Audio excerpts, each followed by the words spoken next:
Nesse vídeo a gente vai falar sobre as diferentes maneiras de estudar o direito, as diferentes formas de analisar o direito, levando em consideração o trabalho, ou a teoria especificamente desenvolvida por Norberto Bobbio. Pegue papel e caneta, sua super xícara de café e venha comigo.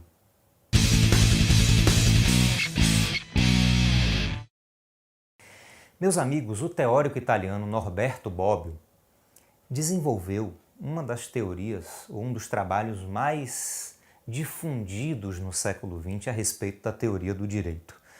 Bobbio tinha uma facilidade muito grande de sistematizar os assuntos, de sistematizar temas muito complexos e apresentá-los de forma bastante tranquila, bastante simples, bastante fácil de compreender e ainda assim sem incorrer em nenhum tipo de reducionismo.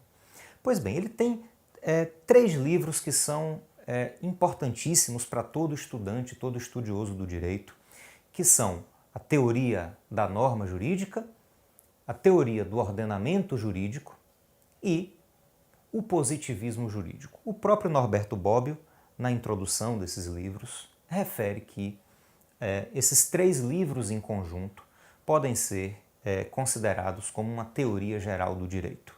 Não é à toa que a editora Martins Fontes compilou os dois primeiros livros, Teoria da Norma Jurídica e Teoria do Ordenamento Jurídico, num único livro intitulado Teoria Geral do Direito. Se trata aí do mesmo livro, desses dois primeiros livros compilados num volume só. Muito bem. O que é que Norberto Bobbio vai discutir aí em relação às maneiras de se abordar, as maneiras de se enxergar o direito? Bobbio vai sistematizar uma discussão que já acontecia desde o século XIX. Quando os autores do século XIX começaram a tentar criar aquilo que seria chamado de teoria do direito, o primeiro problema sobre o qual eles tiveram que se debruçar, uma primeira questão que eles tiveram que analisar, era exatamente o conceito de direito, O que é direito? É uma pergunta dificílima que todo professor faz no primeiro semestre do curso de Direito. Ninguém sabe responder, nem o professor mesmo sabe responder, porque você não tem um único conceito de direito. Você tem várias possíveis formas de conceituar o direito e o conceito que você tem do direito, a definição que você dá de direito, depende muito exatamente do modo como você enxerga o direito. E Norberto Bobbio identifica três formas de abordar o direito, três pontos de vista, três perspectivas sobre as quais a gente pode abordar o fenômeno jurídico, aquilo que a gente chama de direito. Bobbio fala que o direito pode ser estudado, pode ser investigado, pode ser analisado, levando em consideração a justiça. Então, uma primeira análise que a gente pode fazer do direito é a análise da justiça do direito. A gente pode falar do direito em geral, do ordenamento jurídico ou de uma norma em particular. Então a gente pode, por exemplo, analisar uma norma jurídica a partir do critério da justiça. Veja, essa é uma abordagem difícil.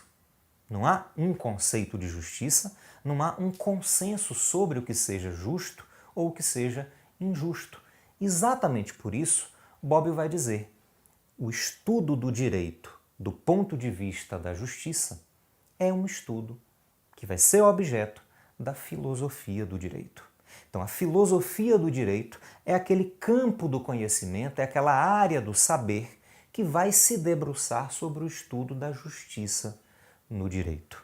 Ou seja, eu analiso uma norma jurídica ou analiso um sistema jurídico, levando em consideração esse critério, que é o critério da justiça, e respondo se determinada norma é justa ou injusta.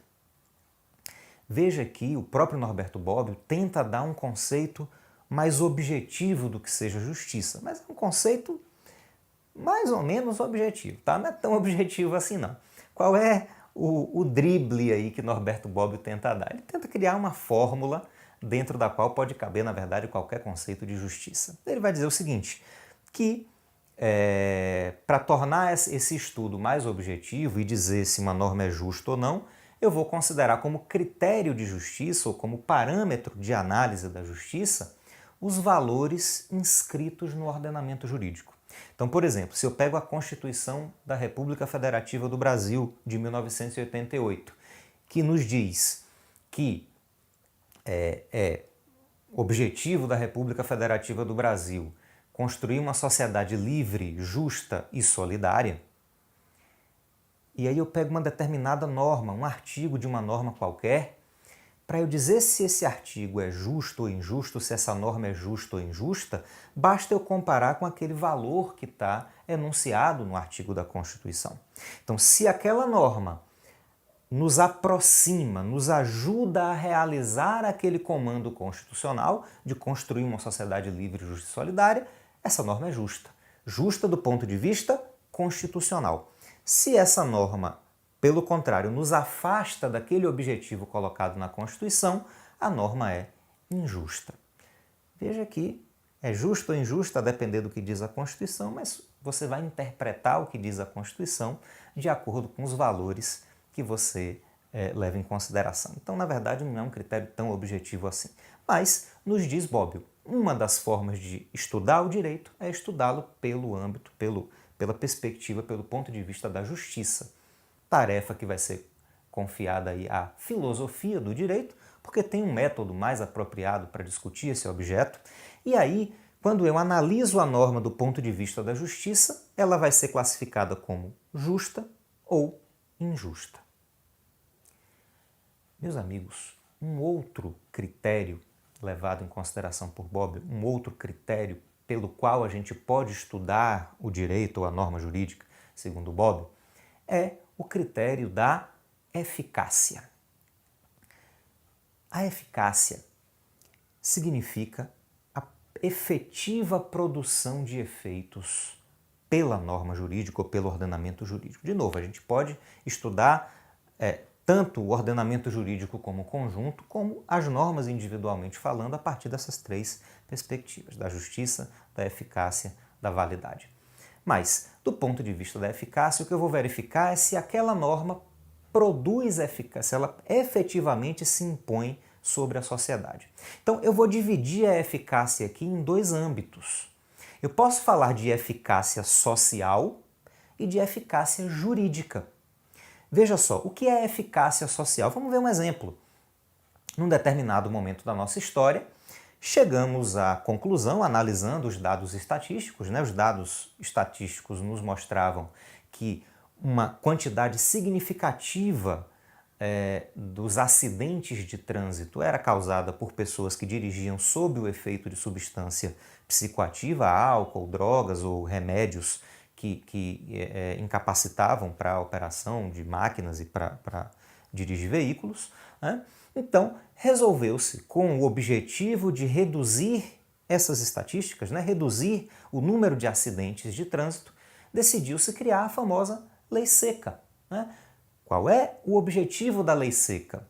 Considerar como conduta típica, conduta criminosa, como uma infração administrativa também, o ato de dirigir sob a influência de álcool ou de outra substância psicoativa, com que finalidade? Primeiro, considerando crime, há o risco de você ser pego e ter que cumprir uma pena de prisão. Se uma infração administrativa, você pode ter a sua habilitação, sua carteira de motorista suspensa durante um prazo considerável, até cassada. Além disso, a imposição de uma multa que vem crescendo de valor progressivamente e hoje é considerada bastante alta, né, para quem é pego, né, na fiscalização embriagado, dirigindo sob o efeito de bebida alcoólica. Muito bem, vamos recapitular. A Lei Seca foi criada com o objetivo de reduzir o índice de acidentes de trânsito causados por pessoas que dirigiam sob o efeito de substância psicoativa. A maneira encontrada pelo legislador foi incentivar as pessoas a não dirigir nessa condição, com o receio de se submeterem a uma multa pesada ou a sanções bastante graves. A questão é, depois de mais de 10 anos de vigência dessa lei, vamos comparar as estatísticas? Vamos comparar as estatísticas de acidentes de trânsito causados por pessoas que dirigiam alcoolizadas antes da edição da lei e como se comportaram esses índices, essas estatísticas depois da adoção da lei. Se a gente perceber que houve uma redução nos índices de acidente, a lei foi eficaz, ela conseguiu influenciar o comportamento da sociedade a respeito dessa matéria. Se, mesmo depois da lei, as estatísticas não mudaram, se mesmo depois da lei os índices de acidentes de trânsito causados por pessoas que dirigiam alcoolizadas ou sob influência de outras substâncias psicoativas continua invariado, isso significa que aquela lei não produziu o efeito que era esperado, ou não produziu aquele objetivo, não atingiu aquele objetivo para o qual ela foi criada. Ou seja, a lei é ineficaz. Veja que eu estou falando de eficácia, estou falando de eficácia social. Mas há também um desdobramento, como eu disse, a gente pode falar de eficácia jurídica. O que é que nos diz Bobbio a respeito disso? O que é que prevê a lei?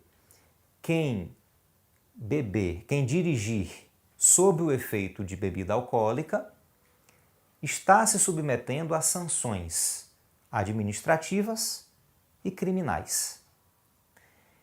O que eu vou verificar é qual é o índice de desobediência dessa lei.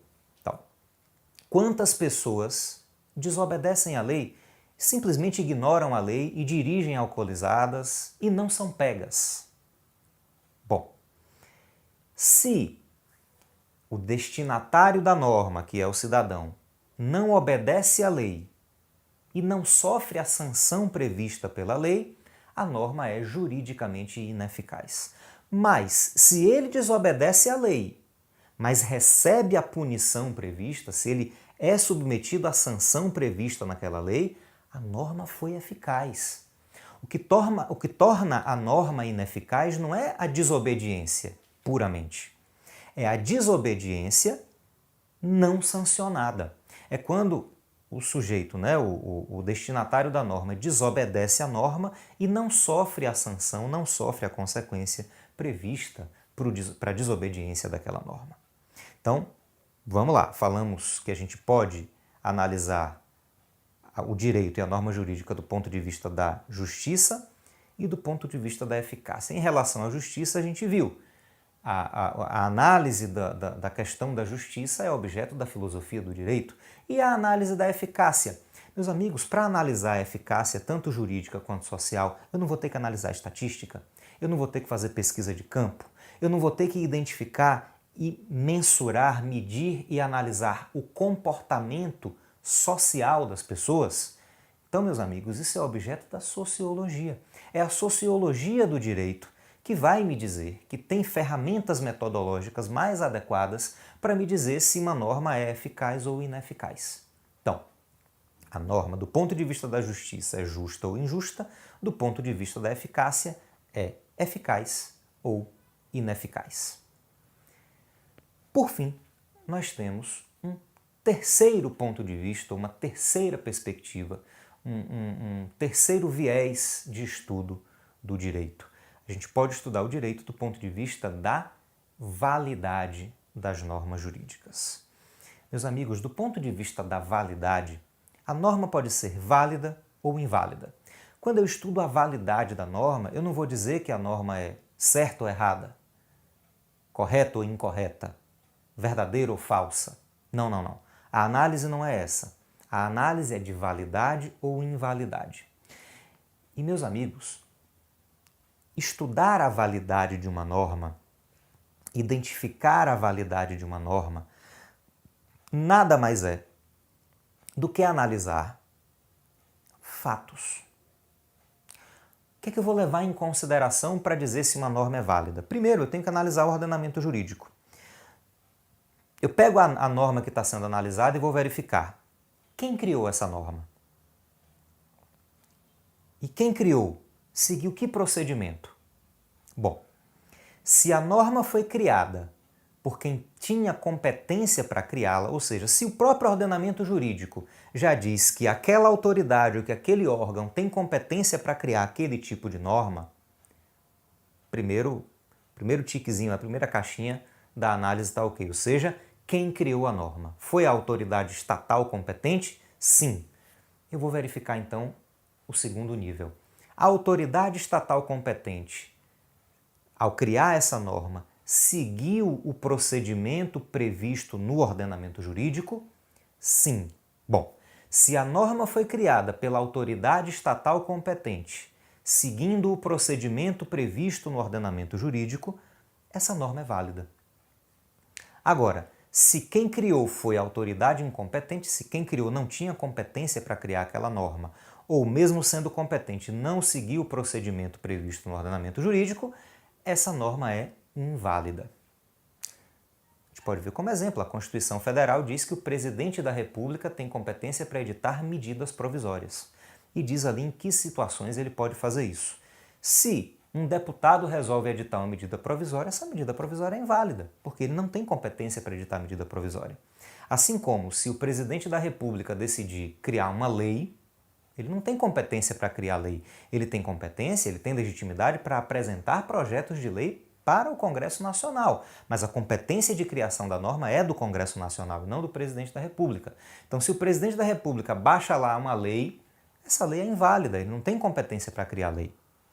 Se o Congresso Nacional cria a lei, tem competência para isso, mas não segue o procedimento previsto no ordenamento jurídico, essa lei também é inválida. Então observe que a análise da validade é a análise de fatos. Eu vou verificar quem criou a norma e qual foi o procedimento adotado, utilizado para a criação dessa norma. E aí eu vou classificar a norma como válida ou inválida. Muito bem. Vamos sistematizar aqui? A gente viu o seguinte: a norma jurídica, o ordenamento jurídico ou o direito de uma maneira geral, segundo a teoria de Norberto Bobbio, que é uma teoria amplamente aceita, tá, meus amigos? Praticamente todos os cursos de direito estudam ou ensinam essa teoria de Bobbio aí nas cadeiras de teoria e filosofia do direito. Mas Norberto Bobbio nos diz que a norma jurídica, o ordenamento jurídico, o direito, pode ser analisado de 3 pontos de vista. Então, a gente pode analisar o direito do ponto de vista da justiça. Essa vai ser uma análise feita pela filosofia do direito e a norma vai ser considerada ou classificada como justa ou injusta. A gente tem também a possibilidade de analisar do ponto de vista da eficácia. A análise da eficácia da norma ou do ordenamento vai ser feita pela sociologia do direito. E aí a norma ou o ordenamento vai ser considerado eficaz ou ineficaz. E a gente tem ainda o ponto de vista da validade da norma. E quanto à validade, a norma pode ser válida ou inválida, e esse estudo aí vai ser feito pela ciência do direito, pela teoria do direito. Cabe aí à teoria, à ciência do direito, estudar o direito do ponto de vista da validade e dizer se a norma é justa, se a norma, é válida ou inválida. Meus amigos, uma observação final que Bobbio faz a respeito disso é sobre a independência desses critérios, tá? Isso é muito importante, principalmente no contexto de uma teoria positivista ou pós-positivista, né? O que Bobbio quer dizer com isso?